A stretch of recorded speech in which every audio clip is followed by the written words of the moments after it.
Assalamualaikum warahmatullahi wabarakatuh. Ya, ini saya lagi perjalanan dari Weleri ke arah Wonosobo.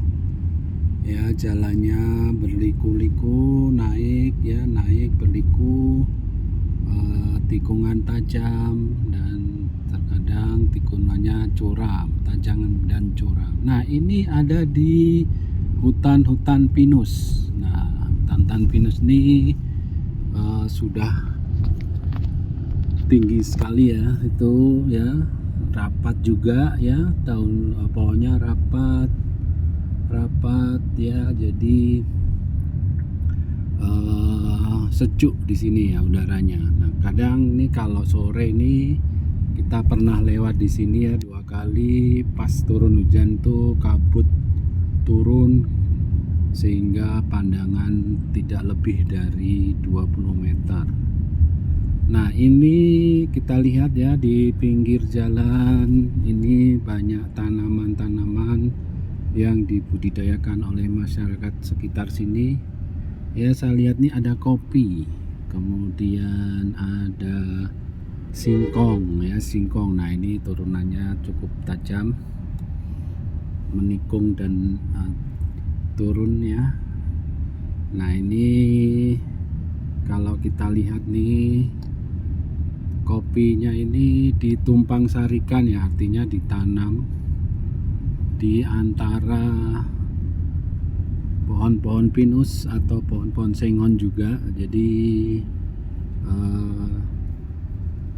ini nantinya akan dapat penghasilan ganda ya, atau penghasilan double ya dari pohon-pohonnya ya. Kalau misalnya pohon sengon, nanti kalau dipanen itu dapat penghasilan dari pohon sengon, atau misalnya tadi pohon karet juga dari karetnya ya dapat. Nah, kemudian juga akan dapat penghasilan dari kopinya ya. Kita lihat itu ya di jauhan sana ya, di kejauhan itu.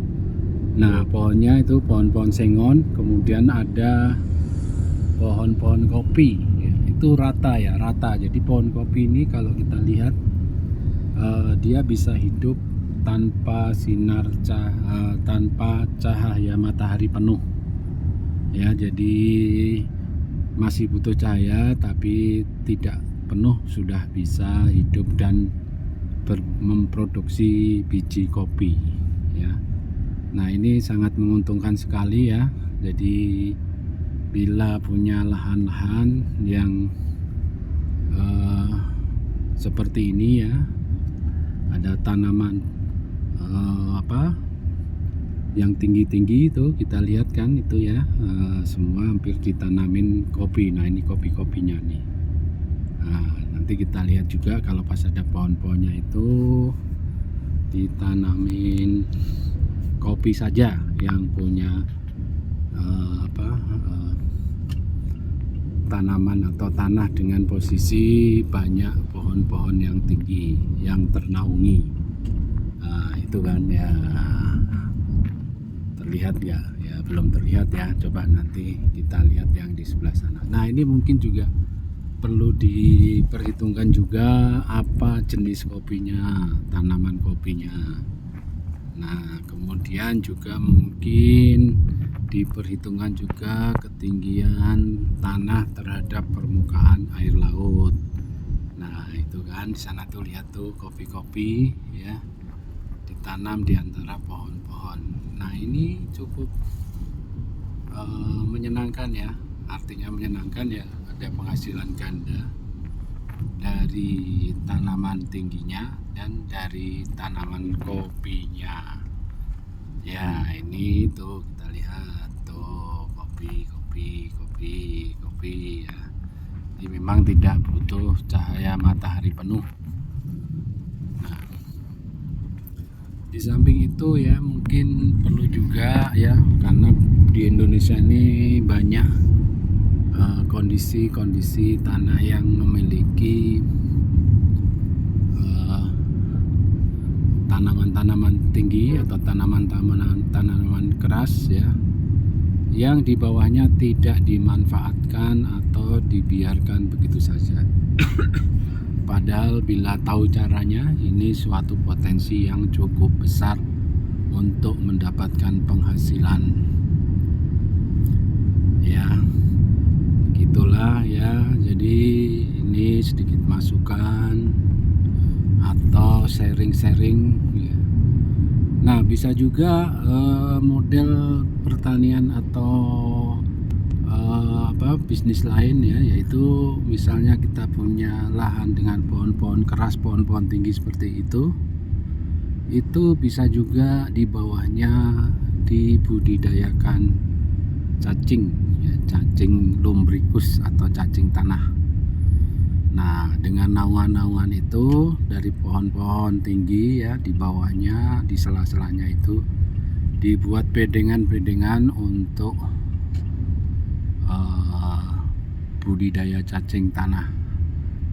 Nah, itu dengan naungan cacing akan merasa nyaman sehingga dia asal diberi makan ya, dia tidak akan lari dan akan tumbuh. Nah, kira-kira seperti itu. Jadi perlu diketahui bahwa ada potensi-potensi yang tersembunyi pada lahan-lahan yang memiliki tanaman-tanaman keras atau pohon tinggi ya, memiliki potensi ditumpang sari dengan pohon lainnya.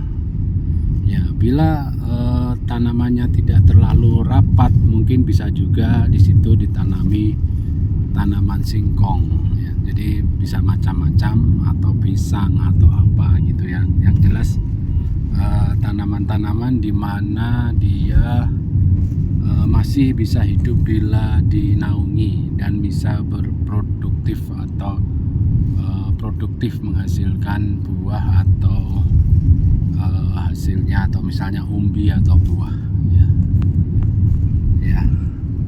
Jadi kira-kira seperti itu ya. Ini masih di lahan-lahan yang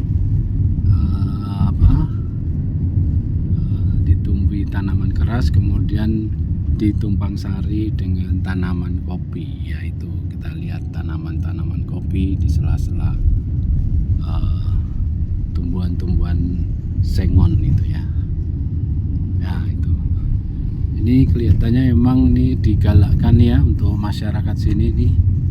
Sudah berapa kilo masih menanam tanaman kopi. Mungkin di sini adalah daerah ya dengan ketinggian yang memenuhi syarat untuk tanaman kopi, dan juga ya tanahnya juga memenuhi unsur haranya, pH-nya ini memenuhi tanaman-tanaman persyaratan tanaman kopi sehingga tumbuh subur dan berproduksi. Nah, itu kita lihat ya di sana itu yang kecil-kecil tuh tanaman kopi, yang tinggi itu bahkan ada pohon durian, pohon rambutan ya. Kemudian di sela-selanya itu tumpang sari tanaman kopi.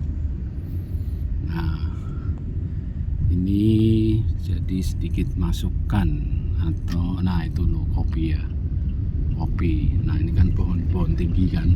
Nah, itu kopi. Nah, ini saya pikir ini memang daerah yang menghasilkan kopi, dan daerah memang dicanangkan untuk menanam kopi. Nah, ini adalah jalur dari Weleri ke Wonosobo ya, jalur dari Weleri ke Wonosobo ya, jalan lintas kabupaten ya, Weleri Wonosobo. Nah, ini masih dari tadi ya, masih juga menanam tanaman-tanaman kopi ya. Tuh kita lihat.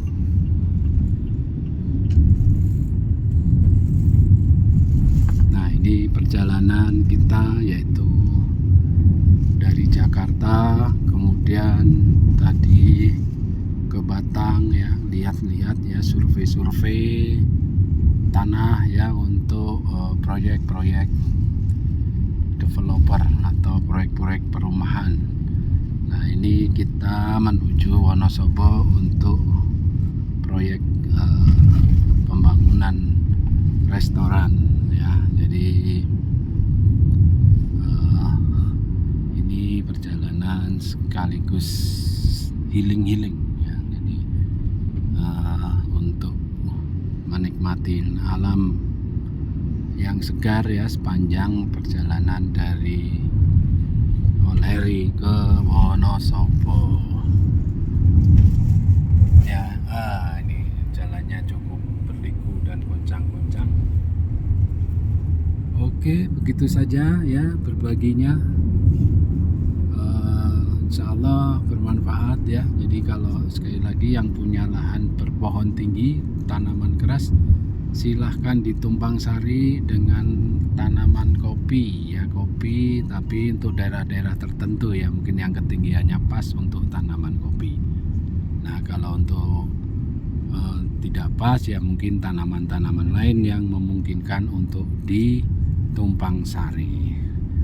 Oke, terima kasih. Ini kita menuju Wonosobo. Terima kasih. Assalamualaikum warahmatullahi wabarakatuh.